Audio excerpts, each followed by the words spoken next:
چمن پاک افغان بارڈر بندش افغانستان سے درآمدگی سرگرمیاں معطل ہونے سے بلوچستان کے مقامی تاجروں کے ساتھ ملک میں اربوں روپے کی نقصان ہو رہا ہے۔ چمن کے ممتاز تاجر حاجی عصمت اللہ نے ہنگامی پریس کانفرنس میں وزیر اعظم عمران خان سے اپیل کی ہے۔ یہاں سے چلتا ہے 3 دن وہی ٹرانزٹ کا گاڑی جو واپس آ رہا ہے وہی سے اپنا مال آئے گا کسٹم تک، پھر کسٹم میں اپنا پاکستانی گاڑی اس کو شفٹ کرائے گا۔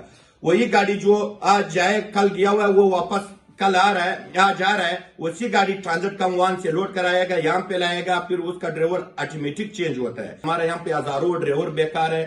ہمارا خاص کر 50% چمن اور بلوچستان کا جو لوگ ہیں وہ لیبر لوگ ہیں۔ بابی دوستی پر کورونا وائرس کی روک تھام کے لیے بہترین انتظامات کے تحت افغانستان جانے والے ٹرکوں پر انٹری کورونا اسپرے کیا جاتا ہے، جبکہ رمضان مبارک کی آمد کے ساتھ ملک میں خوردنی اشیاء کی بحران پیدا ہو گیا، جس کے باعث خوردنی اشیاء کی قیمتوں میں ہوشربا اضافہ ہو گیا ہے۔ افغانستان سے امپورٹ سرگرمیاں بحال کے لیے پوری طور پر چمن پاک افغان بارڈر کو کھول دیا جائے، جس کے بعد بے روزگار نوجوان سمیت ہزاروں خاندان مستفید ہو سکیں گے۔ چمن پاک افغان بارڈر طویل بندے سے نہ صرف مقامی تاجروں کو مسلسل نقصان ہو رہا ہے، بلکہ افغان تاجروں کا رجحان منتقل ہونے کے باعث سے ہمارے تاجروں کے ہاتھ سے کاروبار نکلنے کا بھی خدشہ ہے۔ کیمرہ مین محمد ابراہیم کے ساتھ دلبر خان، GNN چمن۔